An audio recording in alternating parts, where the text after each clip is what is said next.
What's up guys? Welcome back to my channel. On this video, I'll be revealing on how I edit my YouTube videos, specifically the travel videos. Coming up!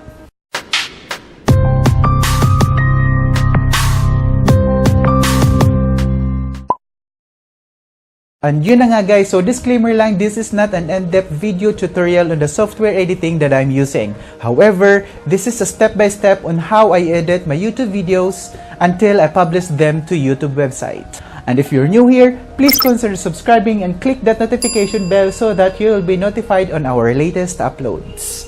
So let's begin with step number 1. Video footage. Of course, you need to have your video footage ready. So pag travel videos, you need to have the videos from your travel. And most of my travel videos ay mayroong mga narrations such as a little background story of the place and some travel tips, as well as how to go to that place and most importantly, the budget of that trip. So doon sa mga narration part ng video, I have filmed them after the trip na on my little studio at home. So once ready na yung mga footage na yon, let's get into the second step, organizing your videos and photos. So to make it easy on the editing part, you need to have your video and photo files organized. Arrange them like chronologically in order. By doing it, you have to rename the file in order, such as put numbers on the file name para alam mo yung pagkakasunod-sunod sa mga pangyayari sa raw videos mo. Step number 3. So choose your music and sound effects. So a video will be boring without matching them with good music that matches the mood and theme of the travel videos that you are making. So I personally grab my music at Epidemic Sound. They have a wide array of music to choose from that are suitable to my video content that I'm making. Epidemic Sound comes with a 1-month free on your first month of subscription, and you will be charged on a very minimal amount on a monthly basis. Then all music that you have been downloaded are safe from any copyright issues, even though you will cancel your subscription with them in the future. And not just music, but they also have a lot of sound effects to choose as well. Download as many as you can para sulit yung subscription fee mo sa kanila. Also, YouTube offers a royalty-free music and sound effects that you need not to pay for it, and are free from any copyright issues as well. So all you need to do is, on your channel, proceed to Creator Studio. On the lower left, you will find Create. There you can choose royalty-free music and sound effects for your videos without worrying on any copyright issue when you upload your videos on YouTube.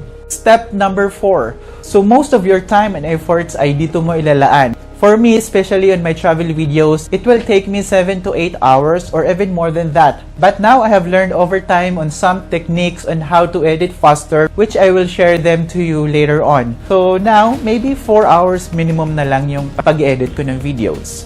What I do is, after doing those first 3 steps, I import all my video files and photos that are going to be included in the video into the library folder that I have created in the Video Studio user interface. By the way, I am using Corel Video Studio Ultimate 2018. Again, may license fee po siya. I think I paid mine for almost 3,000 pesos. Ito yung pinaka-latest version ng Corel Video Studio. Medyo cheaper siya ng konti kasi upgraded version yung akin. Meron na akong Corel Video Studio before, yung X7 version. So once all the raw files are in the folder, what I do next is to compress all the video files. Ang tawag doon ay Smart Proxy file. So what you have to do is right-click on the specific video file, select Create Smart Proxy file. You can do that in all of your videos all at the same time. Then, antayin mo na lang matapos yung pag-create ng proxy file.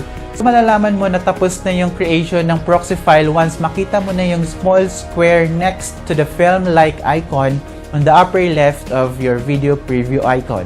So next, I will create a project file and drag first my narration video into the timeline. Then start cutting out those are not needed for the video, such as the bad takes and the and some of the dead air, and then cut them by segment on where I can insert file from the travel footage. Then after those steps, I will insert the music that I have been selected beforehand. Then start cutting parts of the music where I needed to lower down the volume. Those are the narration parts so that my voice will be heard clearly. Next are the special effects. I placed on part of the videos where it needed to make it more enticing and entertaining. Then once all are set, I have them play from the very beginning several times to check if I have messed out or need to remove something. Then I have to place my end card video.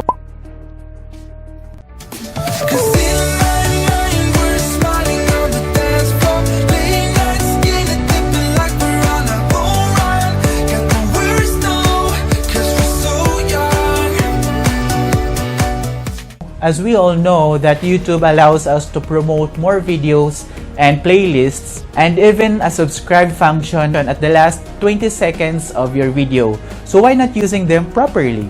So I made a 20 seconds video solely intended for the end card function that fits the subscribe icon and video and playlist promotion. Then you are ready to render your file to have them ready to be uploaded on YouTube.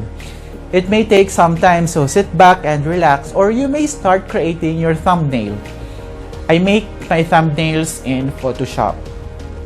The last step will be uploading your video to YouTube. This is the final stage, so what I normally do is I upload my video early in the morning where my internet is relatively faster. Then I just schedule them when it will be published. I always set them every Saturday or Sunday, 5:30 a.m. Then, while the file is uploading, you have to create a captivating title of your video as well as a description. And just recently, YouTube released a hashtags function, similar function on other social media platforms. It will allow you to put a maximum of 3 hashtags. Place them in the description box. When your video is being played, those hashtags will be found on top of the video title. Then do not forget to use tags, as those will help your videos being searchable both in YouTube and Google search engines, and as well as in video recommendations. Then do not forget to upload your thumbnail to make your YouTube videos more enticing to watch. So there you go guys, I hope you learned something from this video. And if you do, please don't forget to like and subscribe on my channel and click that notification bell so that you'll be updated on my latest uploads. That's all for now guys, and see you on our next video. Bye!